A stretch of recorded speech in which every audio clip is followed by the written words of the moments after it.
সংবিধান সংস্কার কমিশনের প্রতিবেদন দিয়ে শুরু করি। সেখানে আমরা দেখছি যে দেশের নাম পরিবর্তনের সুপারিশ করা হয়েছে। গণপ্রজাতন্ত্রী বাংলাদেশ আমাদের দেশের নাম, বর্তমানে সেখান থেকে গণতন্ত্রী মানে বাংলাদেশ করবার সুপারিশ করা হয়েছে।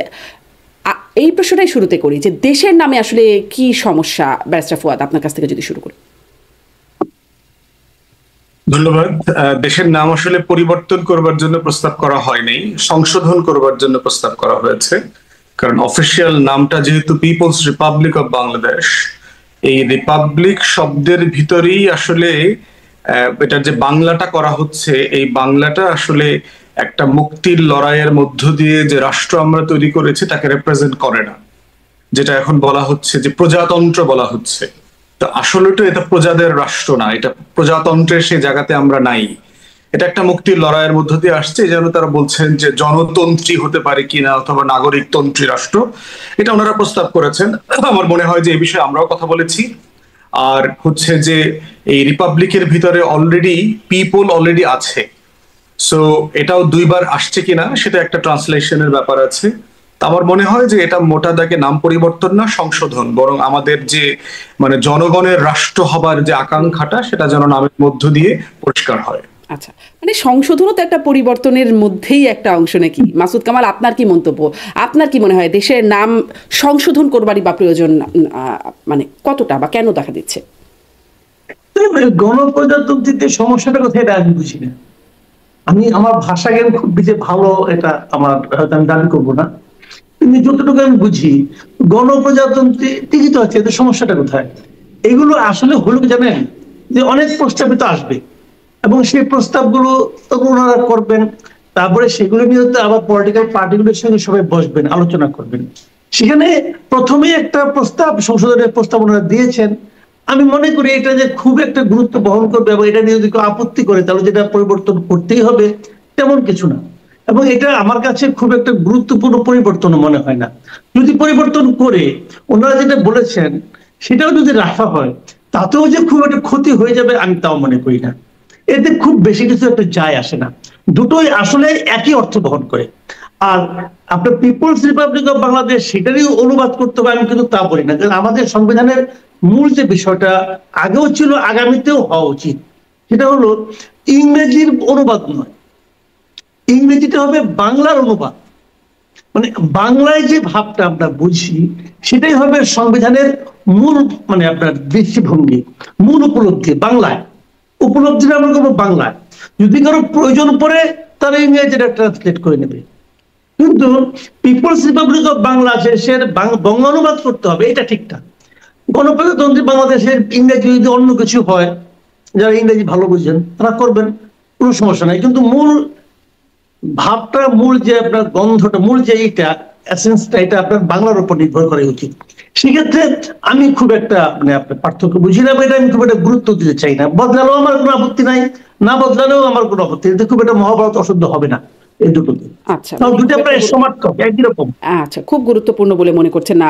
এটাও কি গুরুত্বপূর্ণ? আমি এই প্রশ্নটা আপনাদের দুজনের কাছেই আসি যে 4 মূলনীতির পরিবর্তে এখন 5 মূলনীতি, আমি যদি ভুল না বুঝি, আসছে। জাতীয়তাবাদ, সমাজতন্ত্র, গণতন্ত্র, ধর্মনিরপেক্ষতা, আমাদের যে 4 সংবিধানের 4 মূলনীতি, সেখান থেকে এখন দেখছি সাম্য, মানবিক মর্যাদা, সামাজিক সুবিচার, বহুত্ববাদ এবং গণতন্ত্রের সুপারিশ করা হচ্ছে।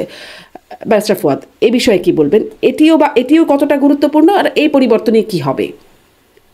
এটা আমার কাছে গুরুত্বপূর্ণ, কারণ হচ্ছে যে আমাদের যে স্বাধীনতার ঘোষণাপত্র ছিল 1971 সালের 17 এপ্রিল যেটা পাঠ করা হয়েছিল, সেটা এই যুদ্ধের মাধ্যমে যে ম্যান্ডেটটা জনগণের কাছ থেকে নিয়েছে যে আমার নতুন বাংলাদেশটা কি হবে, কিভাবে পরিচালিত হবে, সেই ঘোষণাপত্রে কিন্তু সেটা বলে দেয়া ছিল। তার ভিতরে 3টা মূলনীতি পরিষ্কার করে বলে দেওয়া ছিল, সাম্য, মানবিক মর্যাদা এবং সামাজিক সুবিচার। বাকি দুটো জিনিস সেখানের ঘোষণাপত্রের যে এসেন্স, যে 70-এর নির্বাচিত সরকারকে ক্ষমতা নিতে দেওয়া হয় নাই, সংসদ অধিবেশন বাতিল করা হয়েছে, ক্র্যাকডাউন হয়েছে, অর্থাৎ গণতন্ত্রের একটা আকাঙ্ক্ষার কথা সেখানে লেখা আছে। আর রাষ্ট্র হিসাবে সবাই মিলে যেহেতু যুদ্ধটা করেছে, বাঙালি, অবাঙালি, পাহাড়ি, উর্দুভাষীরা সবাই মিলে যেহেতু রাষ্ট্র বানিয়েছে, অতএব সবার একটা বহুত্ববাদের জায়গা এই মূলনীতিতে থাকা দরকার। 4 মূলনীতি যেটা 72-এর সংবিধানে ছিল, সেটার সমস্যা হচ্ছে এটা 70-এর নির্বাচনেও এই 4 মূলনীতির আলোচনা আমরা কোনো হিস্টোরিক্যাল ডকুমেন্টে পাই নাই। আওয়ামী লীগের নিজস্ব দলীয় যে গঠনতন্ত্র ছিল সেখানেও এটা ছিল না। ৭১ সালের পুরো সময়টা জুড়েও এটা আলোচনা হয় নাই। কিন্তু ৭২-এর সংবিধানে, যে সংবিধানটা পরবর্তীতে আগে পরে কখনো জনগণের ম্যান্ডেট নেয় নাই, সেই সংবিধানে এই 4টা মূলনীতি দেওয়া হয়েছে এবং এই 4টা মূলনীতি প্রচন্ড রকম কন্ট্রাডিক্টরি, একটার সাথে আরেকটা কন্ট্রাডিক্ট করে। তো সেক্ষেত্রে এটা পরিবর্তন এর আগেও হয়েছে 5th অ্যামেন্ডমেন্টের মাধ্যমে, এবং তারা যেটা প্রস্তাব করেছে এটা অনেক বেশি জেনুইন এবং ক্রেডিবল, যেটা সকল পক্ষকে ইনক্লুড করে এই পরিবর্তনটা গ্রহণ করা যায় বলে আমি মনে করি। জি, ব্যারিস্টার ফুয়াদ, মানে জনগণের ম্যান্ডেট নেয় নাই বড়, পরবর্তীতে বলছিলেন ৭২-এর সংবিধান, কিন্তু জনগণের কাছ থেকে যে খুব আপত্তিও এসেছে এই বিষয়ে, সেটিও তো মানে এখন যেটা দেখা যাচ্ছে, এর আগে কখনো এটি নিয়ে খুব যে আপত্তিও এসেছে সেটিও তো আমরা মনে হয় দেখি নাই। দেখেছি একটা জিনিস, যে সংবিধানের লঙ্ঘন বা সংবিধানের অপব্যাখ্যা, সেই বিষয়ে নানান আপত্তির জায়গা দেখেছি। মানে এইটাতে এই পরিবর্তন করে বাস্তবিকভাবে কিছু কি পরিবর্তন হবে? মানে থিওরিটিক্যালি আমরা কিছু টার্মসের পরিবর্তন হচ্ছে, বাস্তবিকতায় কোনো পরিবর্তন আসবে? প্রথম কথা হচ্ছে যে 5th অ্যামেন্ডমেন্টের মধ্য দিয়ে কিন্তু জিয়াউর রহমান এই মূলনীতিগুলো পরিবর্তন করেছেন। অথবা আমরা যেটা হিস্টোরিক্যালি দেখেছি যে আওয়ামী লীগ থাকলে পরে একটা পার্টিকুলার সেট অফ 4 প্রিন্সিপলস এবং বিএনপি ক্ষমতায় আসলে পরে another particular set of principles এখানে কনস্টিটিউশনে ঢুকানো হয়। অতএব জোর করে সেই ঢুকানো বের করবার যে একটা রাজনীতি আছে বড় দুইটা দলের মধ্যে, সেখান থেকে একটা ইউনিটির মূলনীতির জায়গাতে আমাদের যাওয়া দরকার, রাষ্ট্রকে যদি আমরা এগিয়ে নিতে চাই, যেটা কোনো দলীয় জায়গা থেকে দেখবে না রাষ্ট্রকে, এবং এই রাষ্ট্রকে একসাথে দেখবার একটা জায়গা হচ্ছে আমাদের মুক্তির লড়াই, আমাদের ঘোষণাপত্র, আমাদের 24-এর গণ অভ্যুত্থান। তো সেই জায়গাতে এটা জরুরি। দ্বিতীয় কথা হচ্ছে, দ্বিতীয় প্রশ্নটা আপনার, যে কোনো কিছু আপনার সংবিধান থাকলেই বা কি যায় আসে? সংবিধান তো আমাদের একটা ছিল 53 বছরে, আমরা তো রাষ্ট্র হইতে পারি নাই। তো আমাদের সংবিধানে তো গণতন্ত্রের কথা ছিল, কই এখানে তো নির্বাচন হয় না। সংবিধানে তো ফ্যাসিবাদের কথা বলা ছিল না, কিন্তু শেখ মুজিব তো বাকশাল করেছে, শেখ হাসিনা একদলীয় ফ্যাসিবাদ কায়েম করেছে। অতএব কাগজে কি লেখা থাকলো অথবা থাকলো না, সেটা অনেক ক্ষেত্রেই হয়তো আপনি এই একই যুক্তিটা দিতে পারবেন, তাতে কি লাভ হবে? দিন শেষে যেহেতু ইন প্রিন্সিপাল আমাদের একটা গঠনতন্ত্র দরকার, রাষ্ট্র পরিচালনার মূলনীতি একটা দরকার, সেই জায়গাতে আপনার একটা থাকার প্রশ্ন যেহেতু আছে, ওনারা এটা প্রস্তাব করেছে এবং আমি মনে করি সেটা সকল দল অ্যাক্রস দ্য পলিটিক্যাল পার্টি এটা অ্যাকসেপ্ট করবার মতো একটা জায়গা, যেখানে কোনো রাজনৈতিক দলের আপত্তি তুলবার জায়গা থাকবে না। মাসুদ কামাল, আপনি এটাকে কিভাবে দেখছেন? দেখেন, এই মূলনীতি যেটা যে চেঞ্জ করা হয়েছে আর কি, একটা রেখে 3টা বাদ দেওয়া হয়েছে, নতুন 4টা ঢোকানো হয়েছে। আমার কেন যেন মনে হয়, যখন আপনি আলটিমেটলি দেখেন ওনারা যেটা করেছেন এটা তো চূড়ান্ত না, এটা আলোচনা হবে, সুপারিশ। আমার মনে হয় ঝামেলাটা বাঁধবে এখানে, সমস্ত ঝামেলা এখানেই বাঁধবে। আমি যতটুকু দেখেছি আমার কাছে এটাকেই আমার কাছে মনে হয়েছে যে একটু যেন মানে কনফিউজ করার চেষ্টা করা হয়েছে, এটা আমার কাছে মনে হয়েছে। যে 4টা মূলনীতি আগে ছিল, ফাহাদ ভাই যথার্থই বলেছেন, এই 4টা মূলনীতির মধ্যেও কিন্তু আপনার সেলফ কন্ট্রাডিকশন ছিল।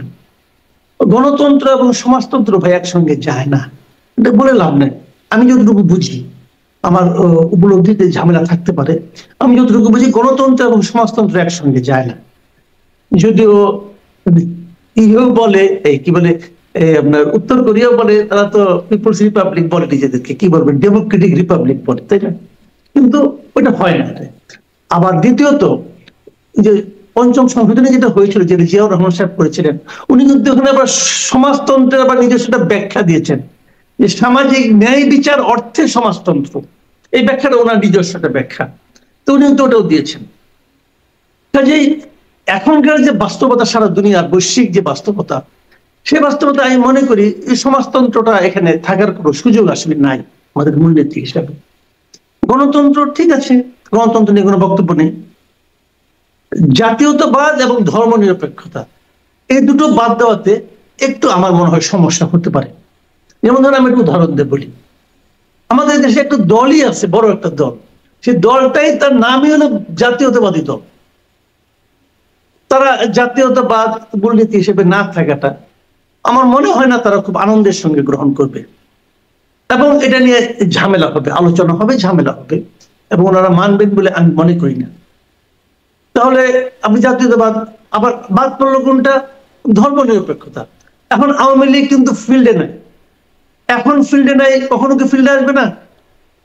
আপনি কি আওয়ামী লীগকে চিরদিনের জন্য বাংলাদেশ থেকে একদম ওয়াইপ আউট করে দিতে চাচ্ছেন? পারবেন না ভাই, আপনি যেই হন না কেন পারবেন না। আপনার হাতে যত বড় ডাস্টারই থাকুক না কেন, সেই ডাস্টার দিয়ে বাংলাদেশের মাটি থেকে আওয়ামী লীগকে ওয়াইপ আউট করা সম্ভব না। আওয়ামী লীগের মতো বড় দল জামাতকে মুছতে পারে নাই, জামাতের মতো একটা ছোট দলকে, আর আপনি আওয়ামী লীগকে মুছে দিবেন? পারবেন না। তাহলে ধর্মনিরপেক্ষতা আওয়ামী লীগ মনে করে এটা তাদের প্রপার্টি, মনে করে রাজনৈতিক কারণে মনে করে, তারা এটা নিয়ে রাজনীতি করে। ধর্মনিরপেক্ষতা ভাই কি আসলে? আমি কি সংবিধান দেখে দেখে ধর্মনিরপেক্ষ হই? আমি কি সংবিধান পড়ে পড়ে জাতীয়তাবাদী হই? তা কিন্তু হই না। কিন্তু এই দলগুলো এই শব্দগুলো নিয়ে রাজনীতি করে, এবং এই রাজনীতি করে বলেই তারা ক্ষমতায় আসে অথবা ক্ষমতা থেকে যায়। এটা কিন্তু মাথায় রাখতে হবে। আপনি যতই একাডেমিক কথাবার্তা বলেন, সংবিধান অতটা একাডেমিক বিষয় না। এটা মানুষের সেন্টিমেন্টও এখানে কিন্তু তার রিফ্লেকশন থাকতে হয়। যাই হোক, সেখানে এবং এখন যে দলগুলি এখনো বামপন্থী যে দলগুলো আছে, 12 দল কি গণতান্ত্রিক মঞ্চ টঞ্চ কি আর অনেকগুলি দলিত আছে, এরাও দেখবেন এই ধর্মনিরপেক্ষতা নিয়ে মুস্তামুস্তি করবে। বিপরীতে আপনারা যেগুলো এনেছেন সেগুলো নিয়ে আমি একটু কথা বলি। সেগুলো আসলে কি রে ভাই? সেগুলো যে খুব মানে আপনার মানে বিশাল কিছু, তা কিন্তু আমার কাছে মনে হয় না। আমি আপনাকে একটু পড়ে শোনাই। যেগুলো বলা হচ্ছে সাম্য, মানবিক মর্যাদা, সামাজিক সুবিচার, বহুত্ববাদ ও গণতন্ত্র, এই 5টা হলো নতুন তাদের প্রস্তাবিত মূলনীতি। গণতন্ত্র এবং বহুত্ববাদ আমার খুব পছন্দের।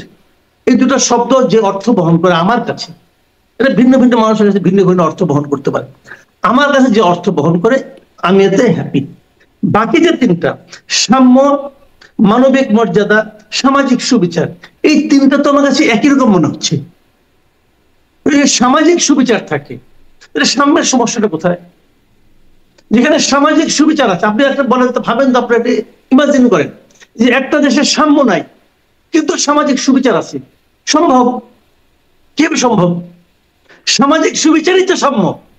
আবার আপনি বলছেন যে মানবিক মর্যাদা, একটা দেশে মানবিক মর্যাদা নাই কিন্তু সামাজিক সুবিচার আছে। সম্ভব?